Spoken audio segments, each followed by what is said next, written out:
What's up, Lucky Gamers? It's Lucky Luck. So, a lot of people have been asking me, like, best team and everything for Anjo Nala, which is a very valid question. A lot of people want to know who to summon for Anjo Nala leading up to her release in Global, right? So, the teammates that I have found to be her best pairing at P0 have been Spirit, Intellect, or a star character, mainly 37, because they are able to utilize her effects the best, right?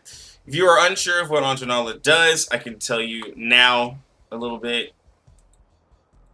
So basically what she does is she puts a contract with the character, and depending on the flatness of that character, she'll give stats. If it's Spirit Intellect, 4% attack, 4% max HP. If it's Mineral Star, 8% crit rate and mental defense. And then she'll get another effect on her Insight 3, where she will do a follow-up of rank 1 of her first skill, and it targets the enemy with the lowest HP, and that's for Intellect and Spirit.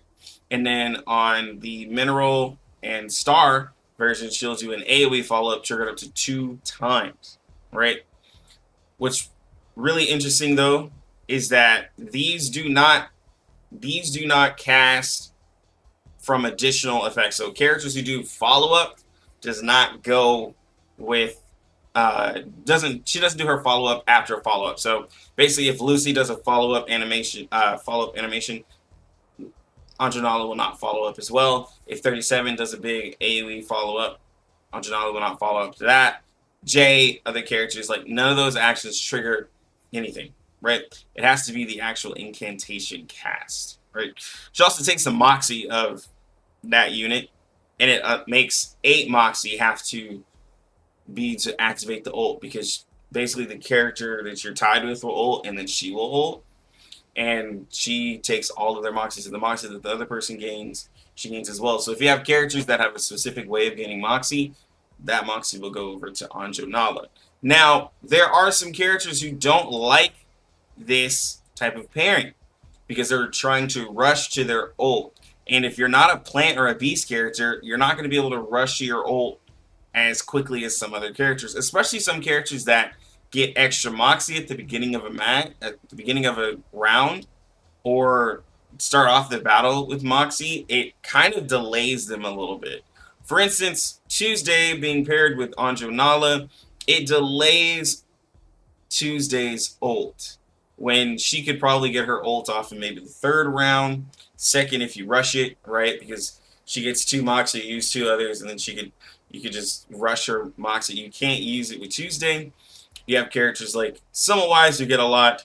You pair those two together, you're not able to get it as quickly. Same thing as Vila, right? So those characters who get gets again as well, those characters who get a lot of Moxie at the beginning, you're not going to be able to ult typically that next turn 2, like you usually do with those characters. Same thing as Desert Flannel, right?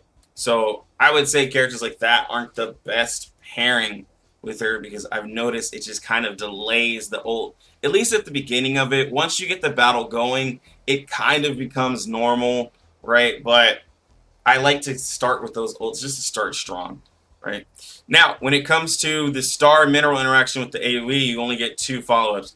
Of the star characters that I have found, 37 seems to be the best person to pair with Anjo Nala out of the star mineral characters, because with every action that 37 does, right? If you cast 2 skills, then Anjo Nala follows up with an AoE. That's going to be 4 Eureka for 37. So you're able to get off quite a bit of follow-ups from 37. I know that 37, her P0 damage isn't as great, but I'm just putting out the facts that 37 is the best character.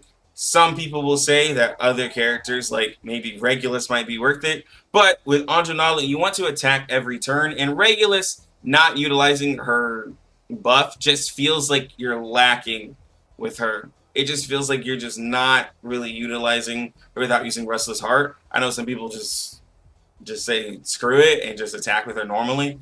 But I don't want to use half.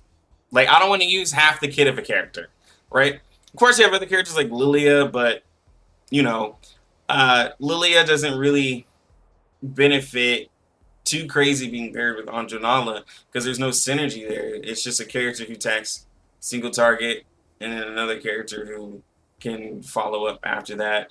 Of course, you can use some of the supports like Lorelei.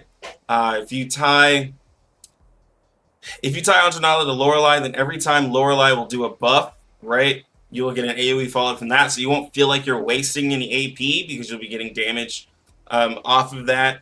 And then same thing for a mineral character. If you did want to try the Semmelweis pairing, then anytime you buff or attack the Semmelweis, you'd have that.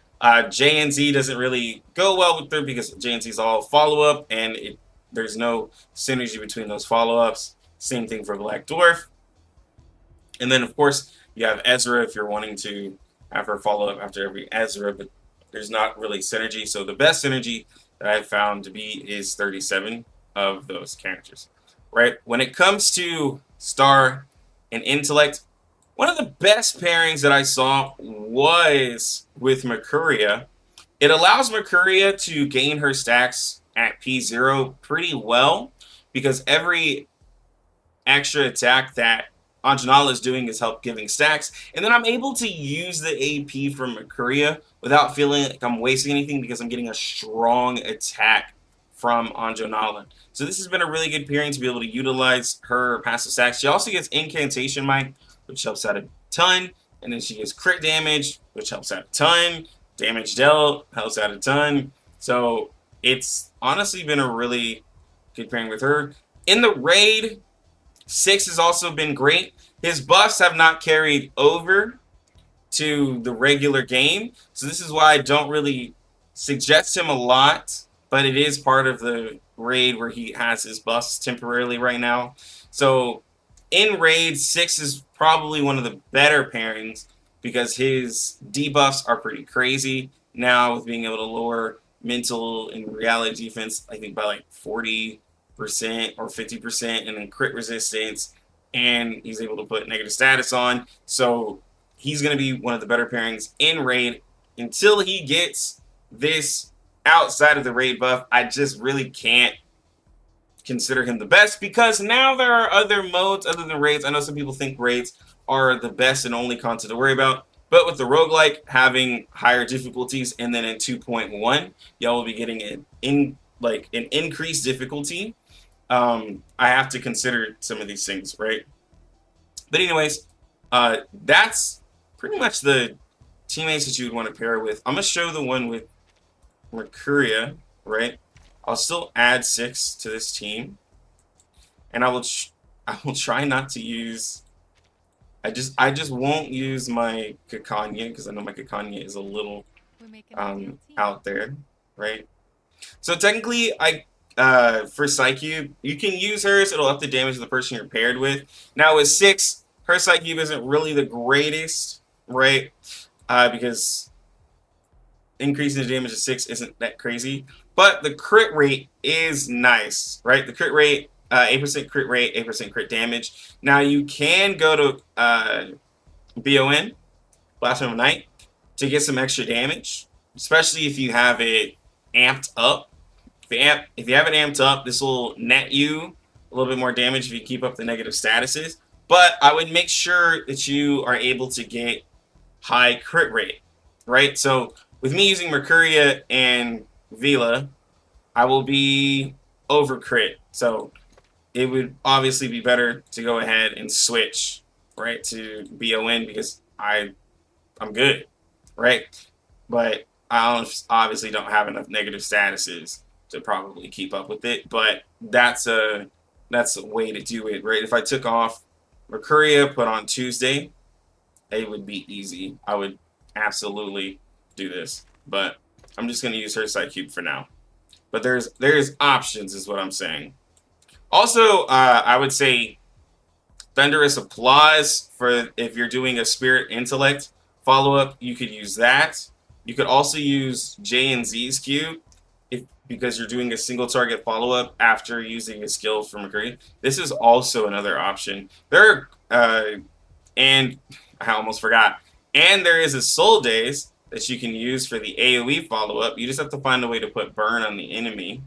But you could use a Soul Daze too. So you'd have to use possibly a character like Lopera or someone in the future to pair that with. But I'm gonna go ahead and go back to her cube. So she has a little bit of options. I was about to do the endless instead of the catastrophe. Catastrophe is a little bit harder.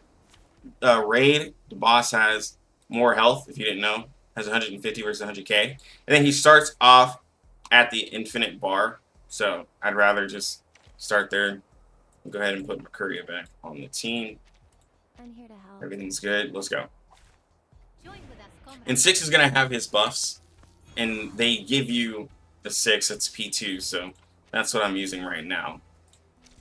And go ahead and pair with him. We'll buff up our Anjo Nala. Hit the channel. Do a debuff. That way we can get those debuffs a-stacking. Keep up the pace. And so right now, our Anjo has over 100% crit and quite a bit of crit damage. But as you see, the low health targets, she's going to hit, unfortunately. Calm down. Until we kind of get it going. And this is why, and this is kind of why I don't really care for 6, because he's going to be hitting the side minions, and we're not going to be getting as many follow-ups on the target, which is just really unfortunate. I typically use Mercuria. She has a single target skill, so it's able to lower the boss's health. But, you know, these are things that you will learn as you're playing the characters, because it is really unfortunate. But we can still use our own single target attack. Understood. We'll go ahead and merge these. We walk in long nights. Let's give her the buff. Benefit from reading. Yeah, see, that's just a lot of damage lost, but you can see here she's doing like 73, 94. And this is still P0. This is P0, guys. It's a lot of damage. Let's see if we can get that crit buff. We share the There we same go. thing. I admire your courage.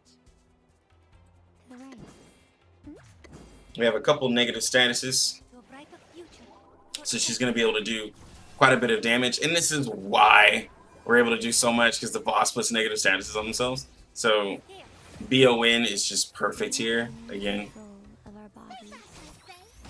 yeah, we're doing 88, right, on a boss that has still a crazy like defense, but it's just really made for her with the amount of negative statuses the boss puts on himself. And let's see if we can look at the, so like the defense is I mean, he has S in everything. Of course he's gonna stack up his defenses. He has sturdiness and everything, but it's just crazy damage that this character is able to put out. Honestly scary, because it's so easy for her.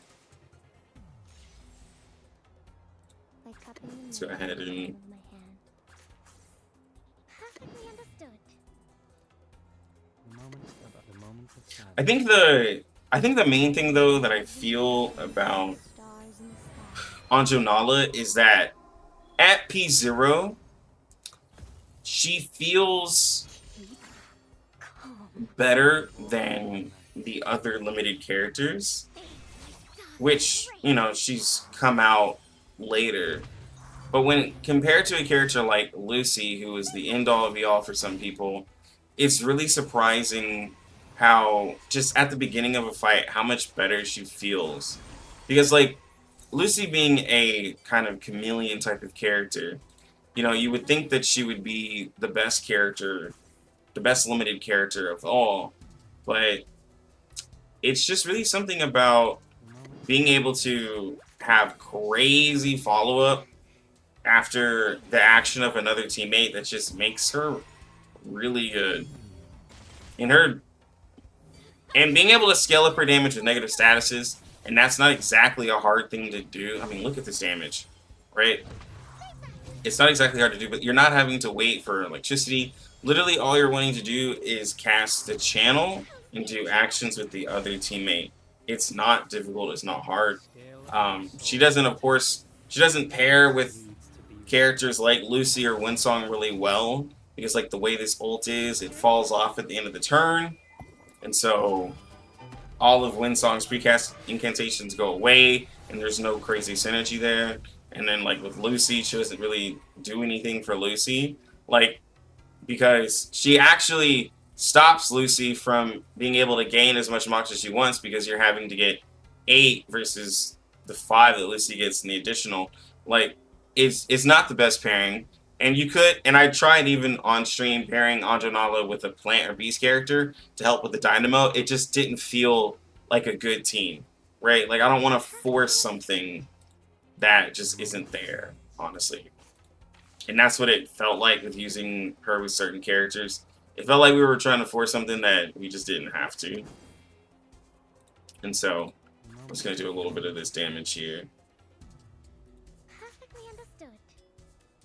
Do have a little faith in me, Master. But again, my Vila's P1, the 6 they gave us is P2, Mercuria is P0, and Anjo Nala is P0. I say that because, you know, a lot of people know that I have portrait characters. And, like, this is just the damage that we're getting. Like, 149k.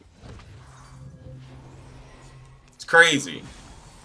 It's crazy out here. So, just wanted to kind of show that. And, like, literally within 10 turns, we would have been able to triple S that easy, right? Without any portraits or any crazy business going on. So, she's a crazy character. I think she's definitely worth it for people who are on the fence. When it comes to the best characters, it's honestly the meta characters that we already have is really what's going on. 37, most of y'all have her. I know some people are new and they started late. They don't have her. It's totally okay, right? 6, if you have them, you have them. Like, if you don't, then the mode will give them to you. Vila the Healer is a really good pairing with her because you have just a huge crit rate, crit damage that you can give, right? And then also Mercuria pairs really well with her. I know a lot of people are debating skipping Mercuria, but Mercuria just works well with some of the stronger characters out right now, like with Argus, Marcus, a little bit of Windsong, sometimes Lucy. So I just really suggest getting Mercuria. I know a lot of you just don't have the pulls because you're going on Lynn and Lucy, but she's a good character with her. That's pretty much all I have. Just wanted to kind of show off little Anjo Nala. This is why I don't portray her up, because her at P0 is just really impressive. And so when I do portray her up, this will be long after her relevance. But hopefully you guys like what you see. Let me know down below what y'all think about Anjo Nala. If you have any other characters that you want to try pairing her with. Like the video if you enjoyed it, and sub to the channel if you like the content. But anyways, I'm Lucky Lux, you Lucky Gamers. Have a good one. Lucky Lux out.